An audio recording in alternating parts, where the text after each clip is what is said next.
हमारे एक शास्त्रार्थ भारती हुए हैं जिनका नाम था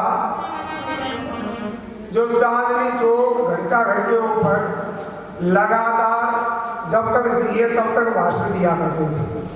कोई बताएगा उनका नाम? जिन्होंने बहुत सी पुस्तकें भी लिखी, उनका नाम था पंडित रामचंद्र देहली। नाम तो सुना है पंडित रामचंद्र देहली का, कितने लोगों ने सुना है? माताओं को शायद एक ने भी नहीं सुना होगा, 3-4 आदमी।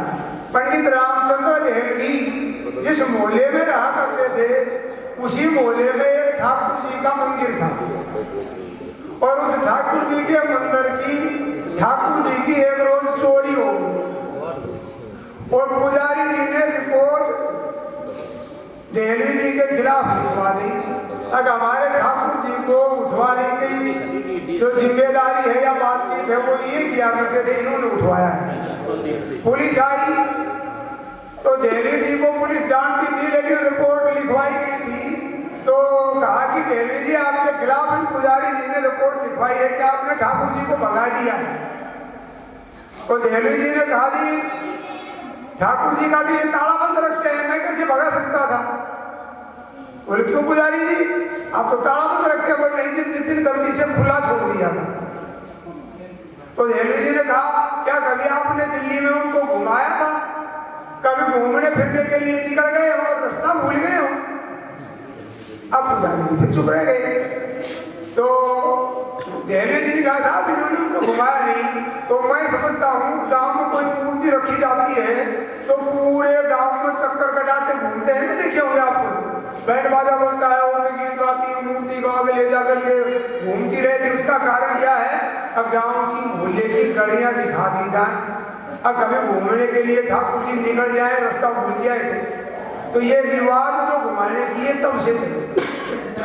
तो देहली जी के खिलाफ जो केस हुआ था, ऐसे ही केस ये मत सोचो कि दिल्ली में केस हुए थे, ऐसे ही केस हमारे यहाँ पर भी हुए। और ये शुरू की बात है जब हमारे पूज्य गुरु जी पंडित ताराचंद जी शुरू में आए स्वामी भीष्म जी के पास से गांव में कोथल में प्रचार किया, तो वहां पर एक सेठ माई थी और कोई सेठ माई को उठा ले गया और पता नहीं कहाँ डाल दी। तो पूरे गांव की पंचायत हुई और पंडित जी को बुलवाया पंचायत में और उन्होंने कहा कि भाई सारा गांव की मान्यताएं क्यों उठवाई? तो पंडित जी ने बोले कि हमें पत्थर उठवाने का काम हमारा नहीं है, आर्य समाज का कोई प्रोग्राम पत्थर उठवाने का नहीं है। बोला देख लो मान पत्थर का रोसे नहीं उठवाई। तो खलबली तो पंडित जी ने कहा भाई मैं आप लोगों के सामने 3 बात रखता हूँ, कोई कह रहा मारो पीटो, कोई कह रहा जात पार करो, कोई कह रहा पुलिस की कार्रवाई करो। तो पंडित जी ने कहा कि मैं 3 बात रखता हूँ। अब थारी सेठ माई में तुम्हें सकड़ आई है तो कह मुंह है बोल जाए, तब मैंने कौन आदमी उठा के ले गए कित पटक रखी। या कोई भूजागर आप जानते हो, भूजागर सच्चे होते हैं तो किसी भी भूजागर के पास में जाओ और उसको वो आकर के निकाल देगा, जो उसका खर्चा लगेगा तो वो सारा खर्चा मैं दूंगा और आज से आपकी बात मान लूंगा। ज्योतिष को सही मानते हो तो दुनिया के किसी भी ज्योतिषी को बुलवा लो, सारा खर्चा मैं दूंगा, लेकिन शेड माई को निकालना पड़ेगा। तो ये आज भी ये बात क्यों की क्यों है, वो थड़की शेड माई अब तक नहीं पाई। और कोई यूं सोचता हो अब शेड माई में करामायत रहते तो आज तक किसी के मुंह होकर नहीं बोली। और कोई कहता है कि बूझ अगर सच्चे हैं तो आज भी चैलेंज है, ये बात हमें कह करके गए थे अगर भाई कोई आपके शेड माई में निकाल दे तो थमी भी ना हो पंथी माई नहीं।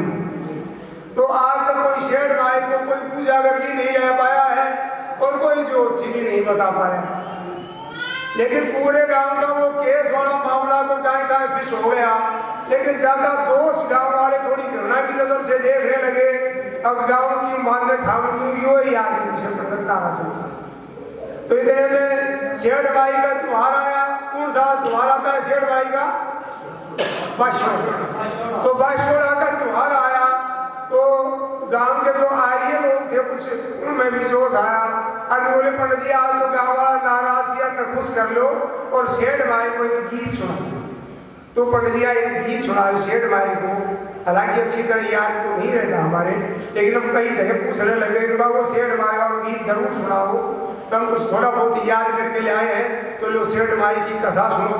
और आप भी ऐसे चक्कर में नहीं आओगी, ऐसी आंख में नहीं आओगी, नहीं तो यूं कह देते हैं कि जब माता का 12 में कि भीतर से सोच भी लियो ना तो माता भीतर बैठ जाएगी और पता के सितम कर देगी। और कई गाँव तो इतना उल्टी उल्टी बात, एक गांव में गए तो एक भोरिया का बोला जाड़ा मुझ गया, उनके बाद बोले ये मेरे जेठ मेरे को तो वो आ गए। अब वो जेठ भी देखा हुआ था, वो 6 फुटा, घोड़िया 5 फुटी। तो वो भाई ने जेठ आ गए हो तो क्या तुमको पंजा बाहर होगा कि उनको सिर बाहर है वो पकड़ कर खींच लो नहीं, क्यों सारा दिन आवड़ना से घोड़िया। तो मतलब ऐसी ऐसी बातचीत बेहुदी बेढंगी चला रखी है। आर्य समाज कोई हंसी मजाक करने की संस्था नहीं है।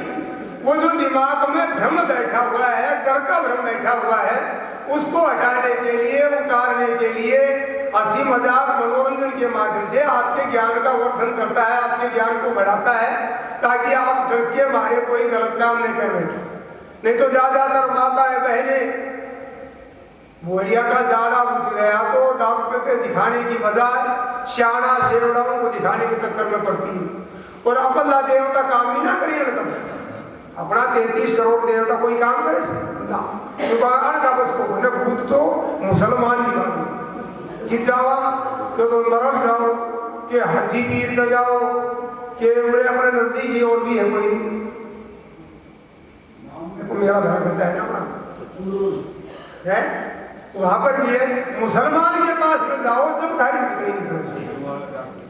तो हिंदू वाले डॉक्टर आपके ऊपर कामयाब नहीं रहते तो आपका भ्रम निकालेंगे। एक बात हम और कहा करते हैं, अगर अपने घर में बहू बेटी में ऐसी कोई शिकायत हो जाए तो अगर आपको ईमानदारी से अपना चरित्र बचाना है, अपनी बहू बेटी को बचाना है, तो डॉक्टर के पास में ले जाओ, बढ़िया वैद्य के पास में ले जाओ। और फिर वह बहू बेटी घर में तड़प तड़प कर मर जाओ, ऐसे पाखंडियों की आंट में कभी मत जाओ, क्योंकि वो आपका धर्म भी बिगाड़ेंगे, आपका चरित्र भी बिगाड़ेंगे। पर भूत कोई होता होगा तो 2-4 फालतू पहाड़ी घर निकालेंगे। तो सेठ भाई के लिए जो क्या गीत था वो गीत सुनो पहले। गाँव वालों को खुश भी करना था, माता को भी खुश करना था, इसलिए पंडित जी ने वो गीत लिखा है।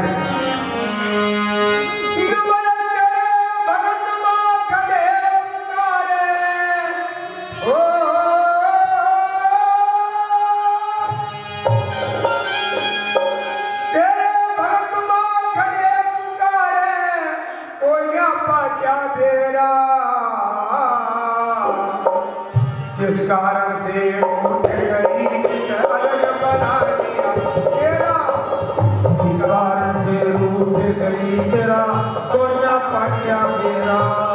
तेरे भक्त मां खड़े पुकारे कोना पाटिया मेरा, किस कारण से उठ गई अलग बना लिया तेरा,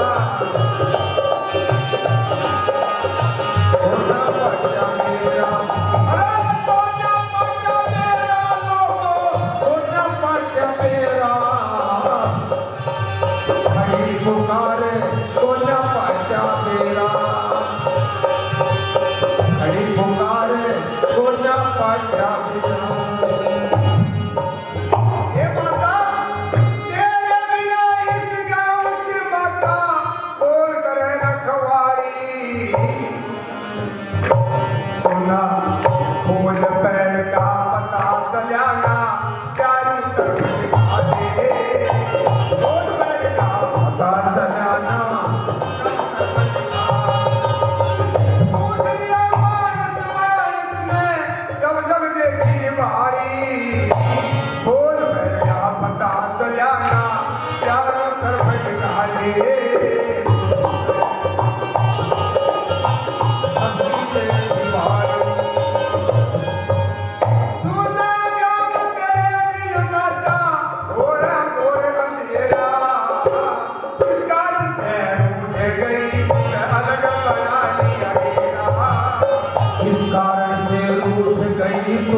अलग बना दिया तेरा। इस कारण तेरा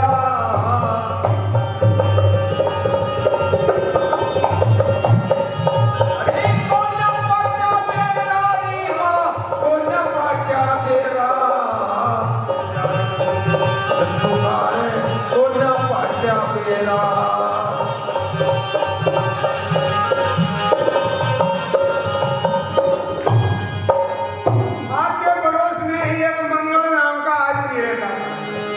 तो तेरे पड़ोसी मंगल ने एक तेरी बात बताई। सर्दी पड़े कड़ाके की थी चले फूल पुरवाई। सर्दी पड़े कटाके की और चले कौन पुरवाई। आधी रात का वक्त मंगल बोले, आधी रात का वक्त यूं बोला पास मेरे थी आई। हाथ पकड़ ढाया सूते ने मेरे से बतलाई। अरे हाथ पकड़ के ठाया मन ने मेरे से बतलाई हो। हाथ पकड़ के ठाया मन ने मेरे से बतलाई। मंगल देख लिया इस बस्ती में कोई नहीं सहायक तेरा। इस कारण से तुम्हारे कोना पाट्या मेरा।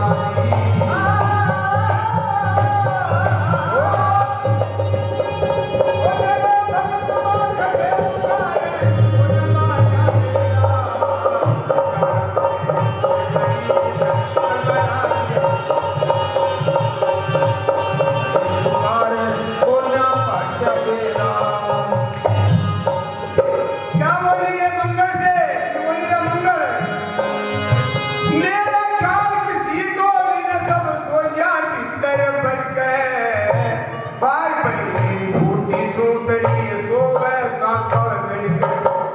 बार बड़ी मेरी फूटी चौधरी सोवे सांकड़ गड़ गए।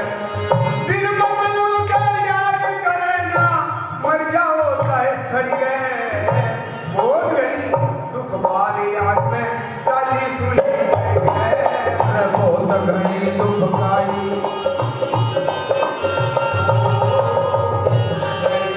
भाई दुख लड़ गए। और ठिकाना तो होंगी और ठिकाना तो होगी खालिया कष्ट घड़ेगा। इस कारण से तब पुकारे कोना पाट्या बेरारी। भक्त पुकारे कोना पाट्या बेरारी। अरे कोना पाट्या बेरारी माँ कोना पाट्या बेरारी। अरे पुकारे कोना पाट्या बेरारी।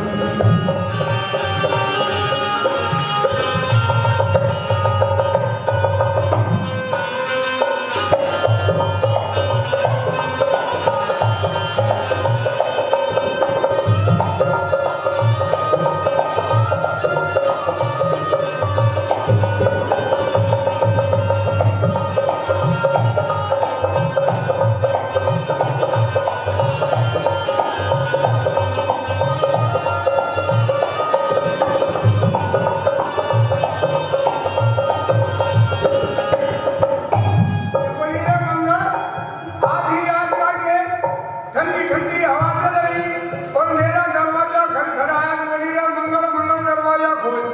मैंने बोलो कौन साधु? बोली मैं शेड भाई क्यों आई सा?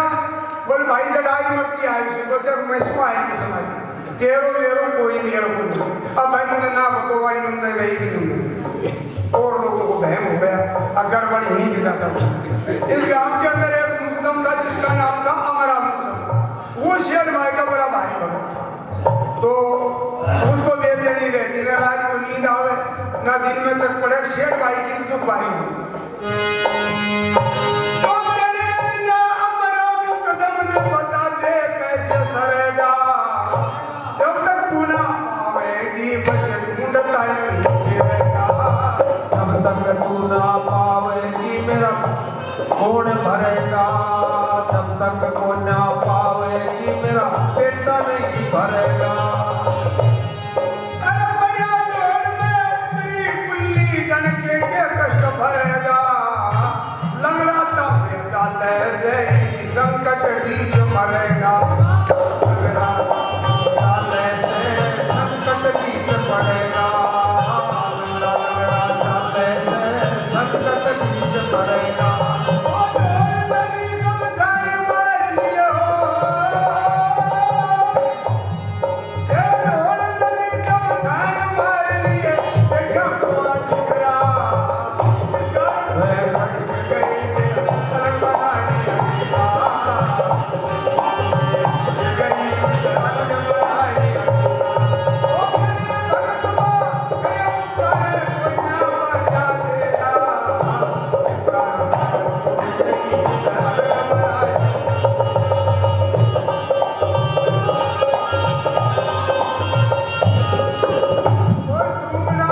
माई और अमरा मुकदम का भी एक कनेक्शन है। अमरा मुकदम के दिमाग में आई कोई दुमड़ाला झोड़ में गिर गया माई, तो वो घुस करके ढूंढ रहा था, पैर लिपट गया, कुल्ली टूट गई, जी और इधर ठीक ना हो, तो होश कैसे, अब जोड़ में बड़ी हुई माई गुस्सा मार में कुल्ली तोड़वा दी, बड़ा बुरा हाल हो गया। तो आर्य समाज वालों ने कहा कि हमारे पर क्यों दोष लगा रहे हो भैया, जाते मरती भाग गई, जाते मरती भाग गई भाई, तो यूं बतलावे तेरे सेवक ना माने मारे पे दोष लगावे। अरे तेरे सेवक ना माने मारे पे दोष लगावे,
शांतिपूर्वक बात सुन रहे थे, अंदर अंदर गड़बड़ भी हो रही थी, मन में सोच रहे थे कि जो हमारी सेठ माई की पढ़ाई कर रो से बुराई कर रो से परिक्रमा में अगली पेट फिर आ गई, एक बार फिर भी आइए, एक बार सकल दिखा कर देना फिर चली जाए,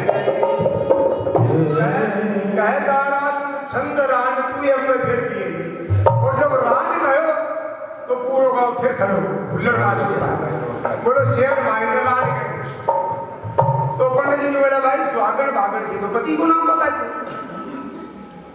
अब वो आज तक कहीं पति को भी नाम ना बताओ, अब यो भी पतोना लाइक स्वागण थी रान थी वाकई थी, अब फिर चुप होकर के बैठ गए, तो कहता रात छंद रान तू एक बार फिर भी आइए, एक बार सकल दिखा कर देना फिर चली जाइए, अरे एक बार सकल दिखा के तू चाहे फिर चली जाइए, दोष लगा रखो आकर दोष मिटाइए, जो तेरे का रोना है वो आकर इन्हें सुनिए, तेरे मन का रोना से वो बताइए, दोष मिटाने का रिवाज संसार बात कर तेरा, तो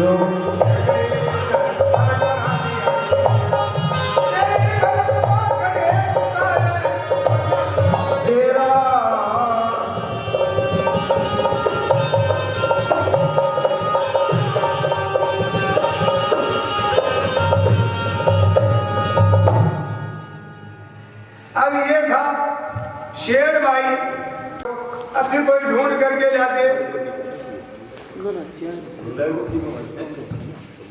तो इनाम तो मिलेगी, और हमें भी भाई शेर भाई की पूजा करने लग जाए। अब एक गीत और सुनो, ये मैंने कहा था माई की कथा सुनाई जाएगी, माई की कथा सुनाई, और एक गीत और सुन लो, बाद में जितनी देर आप आराम से सुनोगी उतनी देर तक बहन जी आपको सुनाती रहेगी, क्योंकि इनका स्वर भी मधुर है और सिद्धांत की बातचीत भी आपको बताएगी, आपकी इच्छा भी है, पर एक गीत और सुन लो फटाफट। और गीत क्या है, हम अभी बोल रहे थे, अब घर परिवारों में जो रुकते हैं तो स्वर्ग किसे कहते हैं, ये उन परिवारों में जाने से मालूम पड़ जाता है, लेकिन कई का तो ऐसा हाल है, कोई सुखी नहीं, सास बहू से सुखी नहीं, बहू सास से सुखी नहीं, बाप बेटे से सुखी नहीं, बेटा बाप से सुखी नहीं, सब दुखी हुए गांव में घूम रहे कि तासा आगने बैठ जाए गेम काटने, कि निर्मल जाया गेम काटने तू घर जाऊंगा तो रोड लड़की मिलेगी कित बड़ा। एक घर में बड़ी खुशी की आवाज आया, जब भी निकलते तो लोग हंसते रहे। वो दोनों पति पत्नी की हंसने की आवाज आया करती, तो बोले यार है घर में सुख, भगवान कर हमारे लिए ऐसी औरत आ जाए, हमारा स्वभाव भी फिर ईसो ही बन जाए। अंदर गया, मैं बैठा तो शांति मिलेगी घर में। तो अंदर जाकर के बैठे, बोले यार आपका गुणकर्म स्वभाव बड़ा अच्छा मिलता है। दोनों की हंसने की आवाज आती, कभी कोई लड़का झगड़ता है, बड़ा प्रेम है आपके अंदर, क्या राज है आपकी खुशी का। तो पति क्या बोला, बोला जी राज की क्या बात है, ये रोटी बनाती है, मैं खड़ा रहता हूँ, किसी बात पर अनबन हो जाती है, ये बेलन की फेंक करके मारती है, जब टिक जाता है तो ये हंसती है, और बचा जाता हूँ मैं हंसता हूँ। अगर ना भागी तरह तो ज्यादातर घरों का तो ये हाल होता है। लेकिन मेरी बहनों, ये बेटे वेद धर्म पर चाल, तेरी काया सुख पावेगी। ये बेटे वेद धर्म पर चाल, तेरी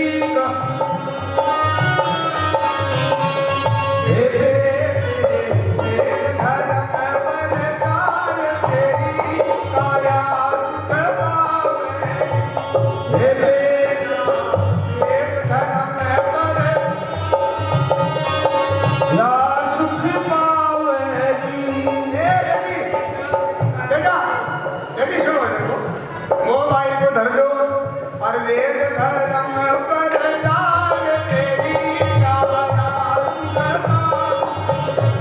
हे बेटे वेद धर्म पर चाल, तेरी काया सुख पावेगी। कवि ने दिनचर्या शुरू कर दी क्या, सुबह उठे स्नान किया करे, सुबह उठे स्नान किया कर, परमेश्वर का ध्यान किया करे, परमेश्वर का ध्यान किया करे। ये तेरा होना का मान, ये तू सती कहावेगी। हे बेटे वेद धर्म पर चाल, तेरी काया सुख पावेगी। हे बेटे वेद धर्म पर चाल, तेरी काया सुख पावेगी।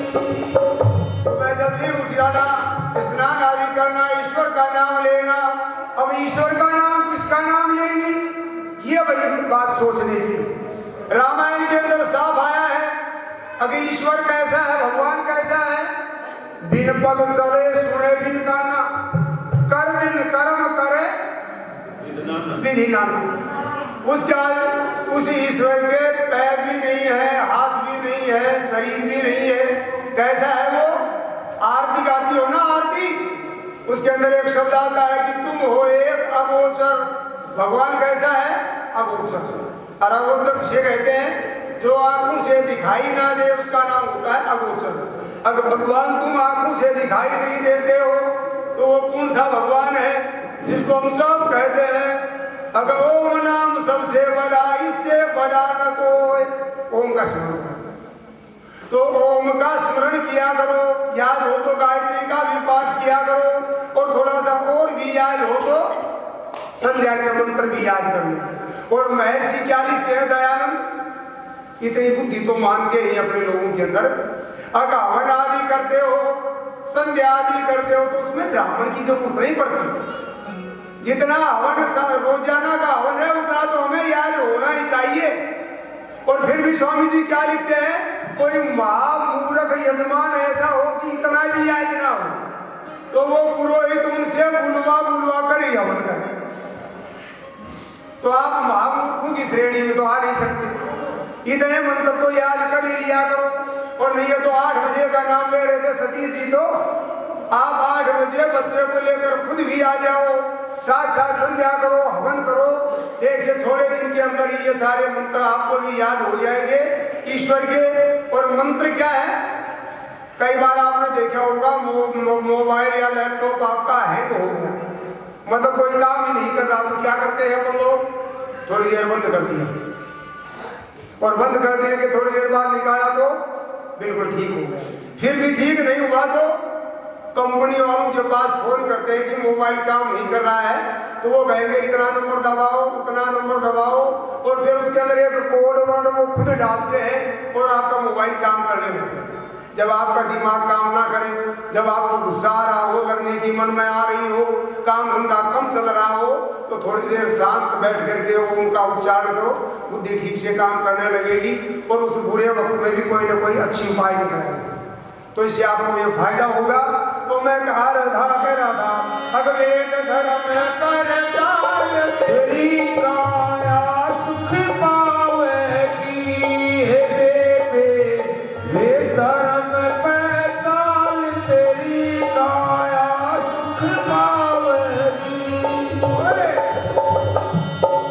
मसकंडों से मुसकंडों से ध्यान हटा ले, उस कंडों से ध्यान हटा ले, पति अपने से प्रेम बढ़ा ले, पति बड़े से प्रेम बढ़ा ले, मुख से मीठे वचन उतारे, जग में सती कहावेगी।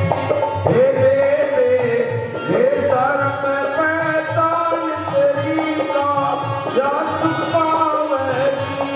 तेरी काया सुख पावेगी, तेरी काया सुख पावेगी। तेरी काया सुख पावेगी, धर्म पहचान, तेरी काया सुख पावेगी। तेरे धर्म पर चाल तेरी काया। जग में सती होने की क्या उपाय बताई? पहले आपको फूक फूक कर सती करा करते थे। अगर पति मर गया तो जीवती का आग लगा दो, का जाना सती माता की से। मैं श्री दयानंद ने आकर के आपको बचाया और क्या बताया आपको? अपने पति से प्रेम बढ़ाओ और मीठी मीठे वचन बोलो, बस जग में सती कमाओ। तो सती होने की क्या उपाय बताई? अपने पति से प्रेम रखो और मीठा बोलो, बस ये दो बात सीख लो, फिर आप दुनिया की सबसे बड़ी सती। याद नहीं मत गंगा जमुना नहीं है, तू मत गंगा जमुना नहीं है, दूसरे की टहल बजइए, हे सुसरे की टहल बजइए, तेरे गले की करेगा रखवार, बहन तेरे गाल की नाम है। हे बेबे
भाई उनकी जो सेवाएं 2 दिन से विद्वानों की देख रहे हैं परिवार की, और उनकी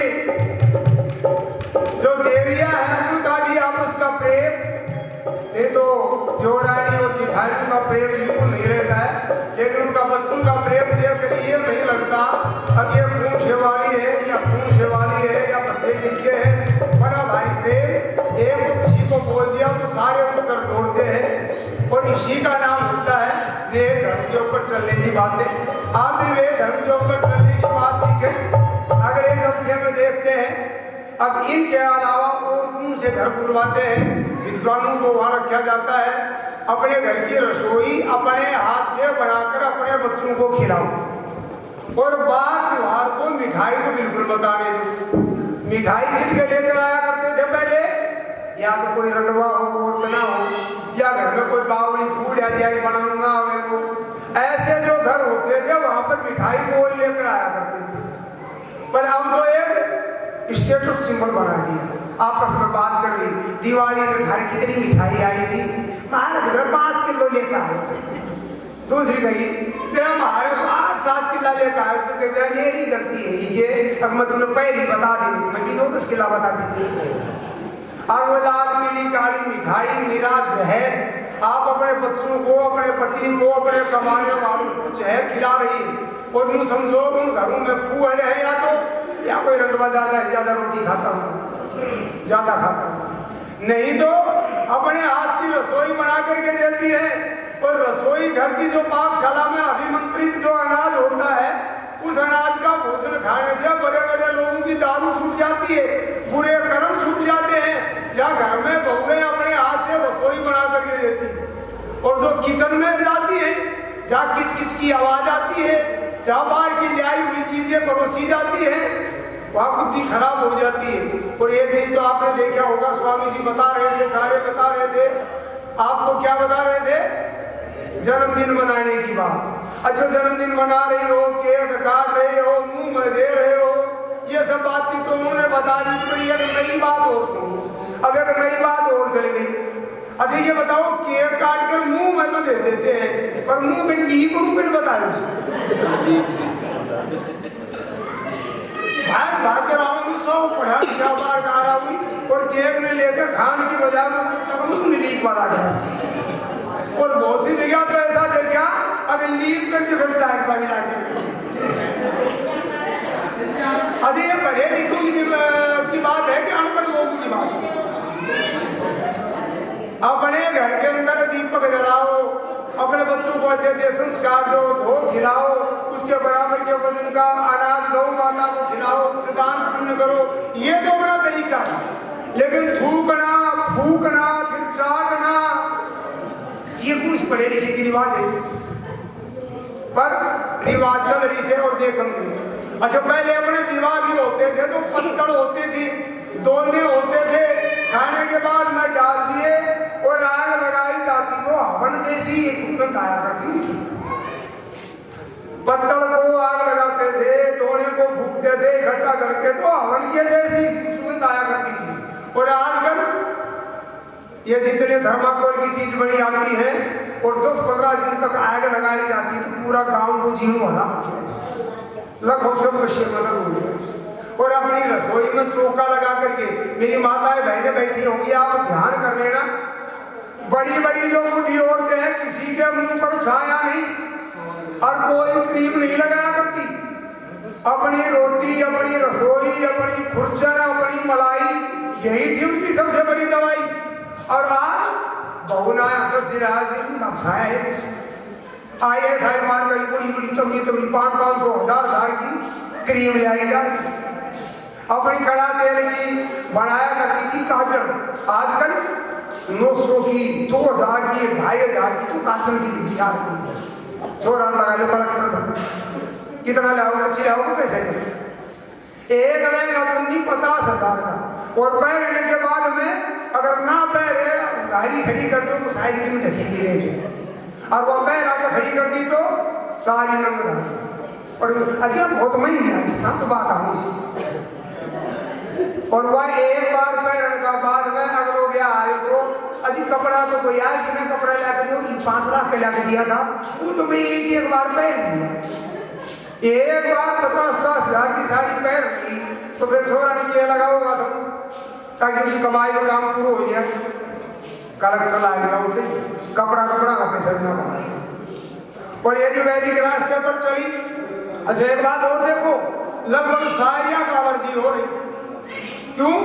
50,000 की तीर पैर रही, वह पसीना सोख है ना, और कोई मधुमक्खी आ गई तो उनसी बचावे ना, फैशन में फंस के मोटरसाइकिल पर बैठ गई, मधुमक्खी पाल रखी रास्ता में और आकर के लड़की तुमने भी स्वाद आओ खान में, सारी को मुंह माथ ना भिसा होगा जाओ शादी की जाओ, सारों मेकअप बेकार। कई बार तो निकासी निकलवाते हैं तो कई देर में काजल घाघर वाले की बात में बैठा और क्या कह रहा, काजल घाघर वाले की ब्यूटी पार्लर पर। अच्छा क्यों बताओ, ब्यूटी पार्लर में जो है बेरोजगारी है। और सुनो, ये माताएं बहने बेटियां यूं कहती है कि रोजगार मिले, अन्य आज तक धुंधला सुर जाना ढूंढूंगा से थोड़ो ये के जाने की ये सीख गई। ब्यूटी पार्लर तो मुंह तो ढूंढी सी और बात सुन जाऊं मुझे कला बताओ कौन सुखा। जब पढ़ी लिखी होकर के थाने थोड़ो ढूंढना आयो, ढूंढला सुर जाना ना आया, के रोजगार करोगी और कोई रोजगार दे भी दियो तुम के बेरोजगार लगाओगी तो थोड़ा सा इसीलिए वैदिक धर्म से जोड़ रहे हैं, पसीना सोखने वाले शरीर की रक्षा करने वाले कपड़े पहनो। और विवाह संस्कार के अंदर एक मंत्र आता है जिसे बोलते हैं केश मोचन का मंत्र, और उसके अंदर वर बालों में हाथ लगा करके क्या कहता है, अभी अब तक माता पिता के बंधन में रही, ना बेड़ी को संवारा, ना खुशबू का तेल लगाया, ना श्रृंगार बढ़ाया, आज से मैं घर के भीतर श्रृंगार का अधिकार देता हूं। अब श्रृंगार कब करना है? दोनों को ही, पति को भी और पत्नी को भी घर के भीतर श्रृंगार करना है। बाहर जाते हो तो ढके शरीर के अंदर सुरक्षित शरीर को रखने वाले कपड़ों में पहन करके जाओ, और घर में तो नहानो ना धोनो ना से शिरा हो, और बाहर जाएगी तो ब्यूटी पार्लर पर बाहर की ड्रेस पहन कर जब जाएंगी और फ्लोर के ऊपर दारू पियोड़ा का शायद डांस करेंगे, और बेचारा बड़ा मुझे क्या करता डोल रहा जी तक ध्यान रहा है कि नाक कट जाए, मुखिया नाक तो कट गई, वो नहीं इतनी तो और की भी कटी। तो मैं बोल रहा था कि मेरी बेटे वेद धर्म पर चाल तेरी काया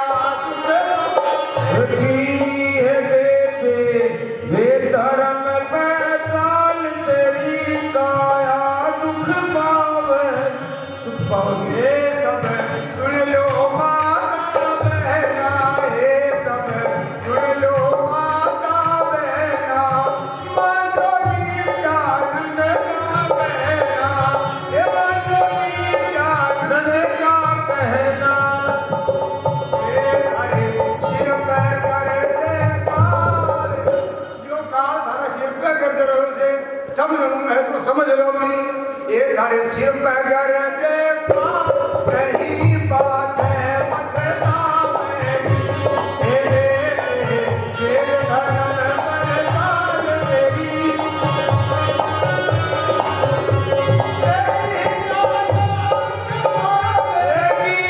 तेरी काया सुख पावेगी। हे बेटे, वेद धर्म पर चाल तेरी काया सुख पावेगी। हे बेटे, वेद धर्म पर चाल तेरी काया सुख पावेगी। कोई कटु शब्द मुंह से निकल गया हो तो वो आज ये समाज के लिए हमारी कोई भूल चूक हो सकती है, उसको आप क्षमा करेंगी, और अच्छी अच्छी बातचीत आपको बहन जी भी बताएगी। ये सब बातचीतें मैंने इसलिए बोली है कि हमें